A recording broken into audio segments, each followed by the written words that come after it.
Eu vou começar esse vídeo dividindo a tela em dois e mostrando para vocês resultados como este aqui. E pode passar na cabeça de vocês a ideia de como isso é possível. Primeiro, é necessário saber utilizar os exercícios e os recursos, as estratégias da musculação de forma correta para desenvolver bons glúteos. Hoje, a gente vai passar por 4 exercícios que não deveriam fazer parte do seu treino de glúteo, só que eu vou explicar um pouco mais sobre cada um deles. E é muito comum, recebo direto no meu Instagram, no meu direct, as pessoas me mandam mensagem, inclusive deixam nos comentários dos vídeos, a sensação de sentir o posterior, sentir o adutor, sentir o quadríceps em um treino de glúteo e nunca sentir o glúteo. A gente vai resolver isso hoje, falando de 4 exercícios que não deveriam fazer parte do treino de glúteo de vocês. Mas antes de começar, eu quero 30 segundos da sua atenção. Se eu fosse você, eu iria abraçar essa oportunidade. As inscrições da aplicação do método Protocolo Glúteo completo estão abertas e você está diante de uma oportunidade de aplicar o melhor protocolo para o desenvolvimento do seu glúteo, não importa o seu objetivo, seja ganho de massa, aumento de volume ou emagrecimento, definição, associado com um planejamento alimentar e um atendimento especializado. Se eu fosse você, se eu estivesse no lugar de vocês, com certeza eu clicaria no link. Agora, vamos lá para o treino. Eu chamei a Mônica, novamente, uma amiga minha, para a gente mostrar para vocês o que vocês não deveriam estar fazendo no treino de glúteo.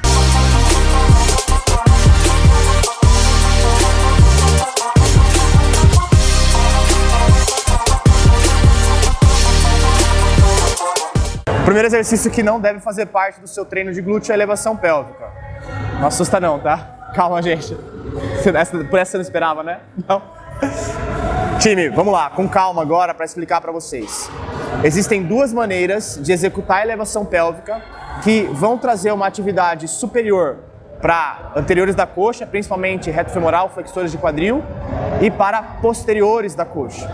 E tem uma terceira forma de executar a elevação pélvica que vai fazer com que a atividade do glúteo seja diminuída de forma excessiva e entre a atividade do posterior. Eu vou falar de cada uma dessas formas, as 2 primeiras depois da velocidade de execução, e vou mostrar para vocês um exemplo de um resultado aplicando a forma correta de realizar a elevação pélvica, para vocês terem uma ideia de quão poderoso é colocar em prática o que eu vou falar para vocês agora. Mônica, vamos realizar a elevação pélvica? Como você não sabe o que é para fazer, eu vou te orientando, tá? Vamos lá. Coloca o colchonete. Vamos colocar os seus pés um pouco mais à frente na execução da elevação pélvica, tá? Então, vai lá, coloca, pode fazer a elevação. Aí, coloca o seu pé um pouco mais para frente. Perfeito, tá ótimo aí. Eu quero que vocês notem exatamente a direção do pé da Mônica em relação ao joelho. Se eu trazer uma linha reta aqui, eu tenho um pé mais para frente do que a linha do joelho. Isso aumenta a chance de utilizar os posteriores da coxa.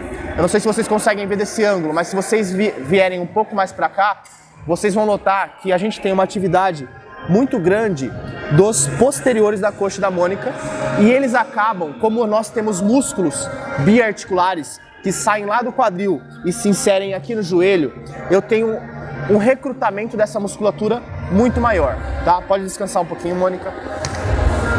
Quando vocês realizarem a elevação pélvica, o pé ele deve estar exatamente na linha, o calcanhar deve estar exatamente na linha do joelho, o que proporciona maior atividade do glúteo e menor atividade do posterior. Se vocês não sentem o glúteo durante a elevação pélvica, tem alguma coisa errada. O drive neural que sai da cabeça, passa para a medula e depois é distribuído para os músculos, pode estar sendo distribuído de uma forma incorreta, justamente por uma má posição dos pés, assim como outros ajustes, mas principalmente uma má posição dos pés. Existe uma outra maneira de realizar a elevação pélvica que tira a atividade do glúteo e agora joga para os anteriores, principalmente flexores de quadril. Eu vou mostrar para vocês. Mônica, agora você vai colocar o seu pé bem para trás, tá? Faz a elevação. Consegue colocar um pouquinho mais? Pode ser, pode ser. Aí. Olha só, agora a gente tem o calcanhar da Mônica mais para trás do que a linha do joelho. Isso significa que no momento que ela realizar a elevação pélvica, faz um movimento, Mônica, ela vai ter uma atividade aumentada da região anterior, principalmente flexores do quadril, e a gente vai diminuir a percepção da contração do glúteo, que inclusive é um quarto ponto que eu vou falar para vocês junto com a velocidade de execução. Pode parar, Mônica. Usando essas correções, ou usando essas informações, a gente vai para a correção e a gente já vai também falar da velocidade de execução. Vamos fazer a elevação pélvica, normal, do jeito certo, e agora eu vou falar da velocidade de execução, tá? Então, calcanhar embaixo do joelho. Bora lá. Um pouquinho mais para trás do pé, pouca coisa. Tá bom. Beleza, aqui então eu tenho um calcanhar exatamente embaixo da linha do joelho. Agora, vamos falar da velocidade de execução. Então essa é a posição correta. Por que a velocidade de execução da elevação pélvica é muito importante? Mônica, eu quero que você faça uma elevação pélvica com uma velocidade rápida. Pode ir, vai. Perfeito.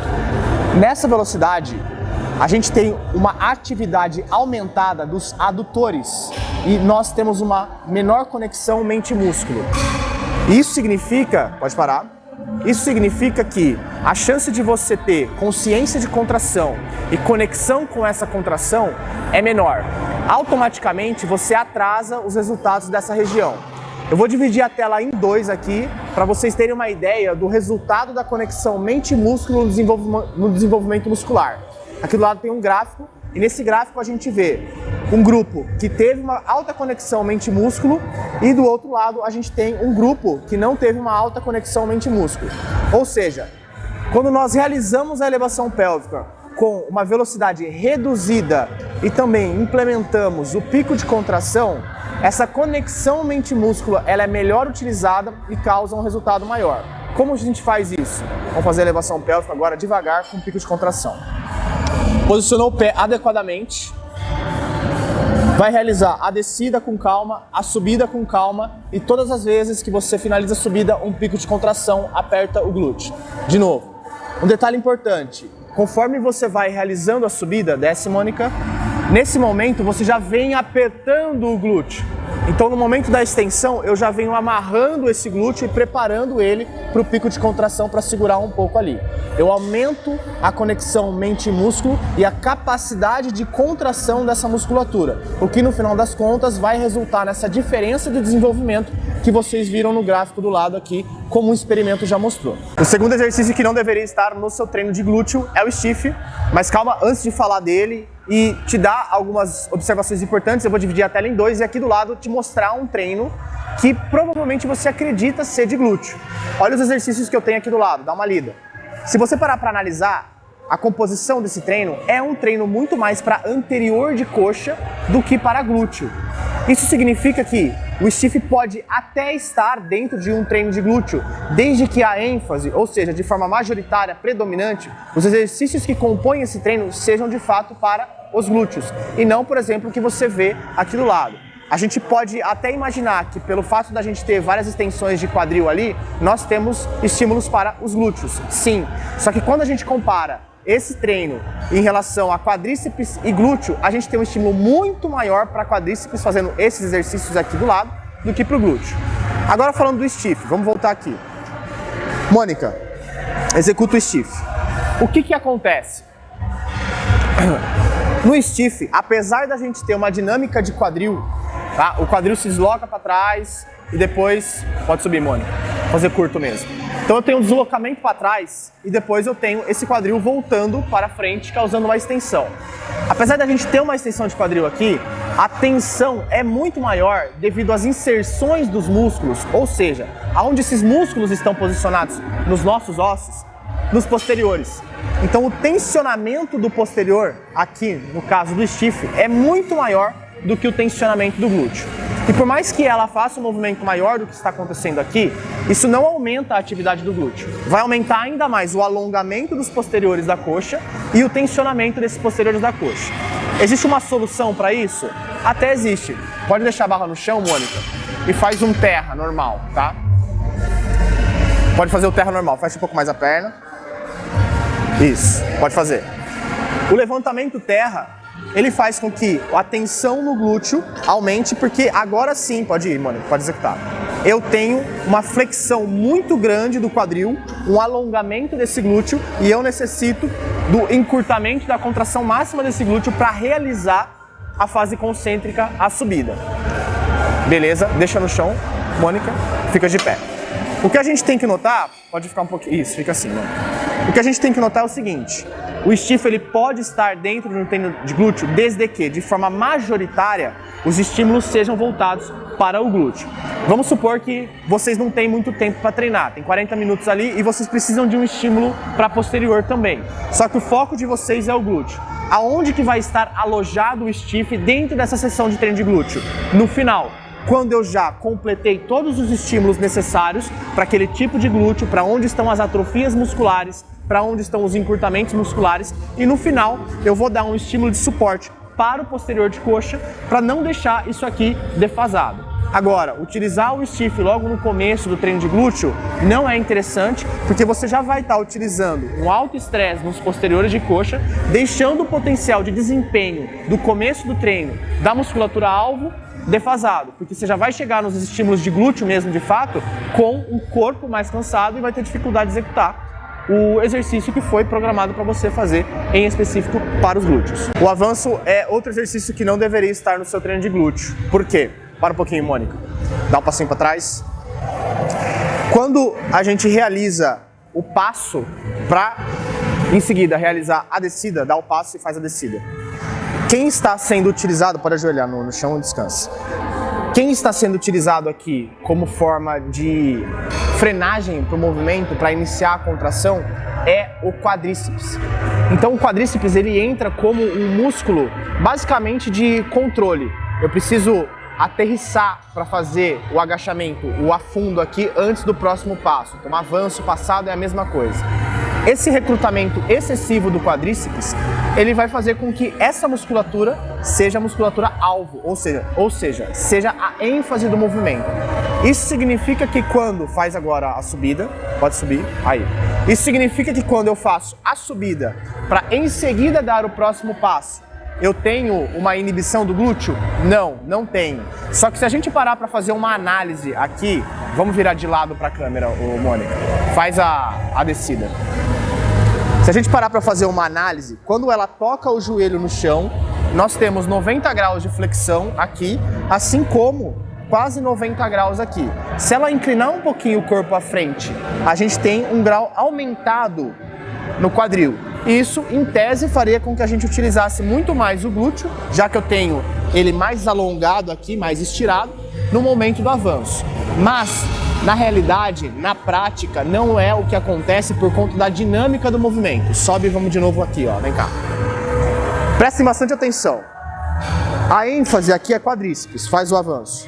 Quadríceps freia, sobe, e eu tenho a finalização do movimento com o quadríceps. Então eu tenho a utilização do glúteo, pode continuar, e parou, aí. Eu tenho a utilização do glúteo só no momento inicial da extensão e depois do quadril. Na finalização, eu de novo uso o quadríceps. Ou seja, ênfase para quadríceps na hora da descida, porque ele precisa frear o movimento por conta da dinâmica, e depois uma pequena ênfase no glúteo para subir, mas não uma grande ênfase, e de novo, para finalizar o movimento e ter extensão do joelho, eu tenho o quadríceps tensionado o tempo todo, ao contrário do glúteo. Por mais que você consegue ficar numa perna só, tira uma perna do chão. Isso. Por mais que ela fique nesse movimento aqui, para fazer o próximo passo, e tenha uma leve flexão de joelho, eu não estou tendo nenhuma extensão de quadril. Ou seja, a contração do glúteo é pequena e a contração do quadríceps é grande, tá? Por isso que, pode parar, o avanço ou passada é outro exercício que não deveria estar no seu treino de glúteo, mas desde que você tenha uma boa organização da sessão de treino e precise de um estímulo de quadríceps, é uma estratégia, é uma alternativa para quem necessita desse suporte de estímulo para quadríceps. Por quê? Vira de lado. Caso eu precise de mais glúteo e menos quadríceps, na sessão de treino de glúteo, vamos supor que já tem, e a maioria das mulheres tem isso, quadríceps desenvolvido, não há necessidade de fazer a passada como suporte de quadríceps. É muito mais interessante deixar a passada de lado e colocar outro exercício para valorizar mais o glúteo. Cadeira adutora, É um exercício bastante polêmico, tem muitas ressalvas para colocar ele em qualquer treino, mas o que a gente tem que entender é o seguinte: adução de quadril, ou seja, fechar a perna, vai diminuir flacidez? Não. Vai preparar você melhor para um treino de inferiores? Não. É específico para casos específicos, muito específicos? Sim. Alguns fisiculturistas, lutadores de jiu-jitsu.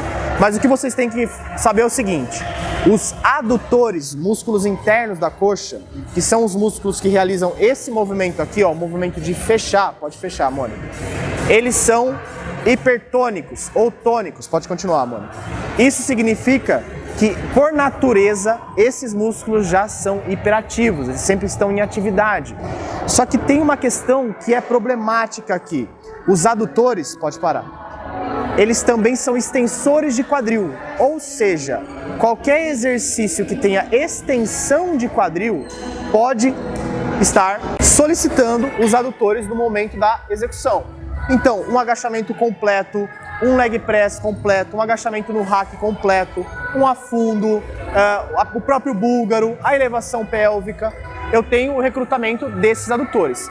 E quanto mais se fortalece os adutores, mais você sinaliza para o seu corpo que eles devem ser utilizados, por exemplo, em outros exercícios, como um leg press completo, um agachamento completo, um afundo completo, uma elevação pélvica, o próprio búlgaro, fazendo com que o estímulo que poderia ir para o glúteo seja diminuído e o estímulo vai tudo para o adutor. Ou seja, vocês vão ficar com adutores extremamente hiperativos, glúteos mais hipoativos ainda, porque é um músculo hipoativo, fazendo com que qualquer estímulo que vocês façam para os glúteos que tem extensão de quadril, dentre esses, os exercícios que eu falei para vocês, tenha uma possibilidade muito grande de continuar desenvolvendo os adutores e desenvolver pouco os glúteos.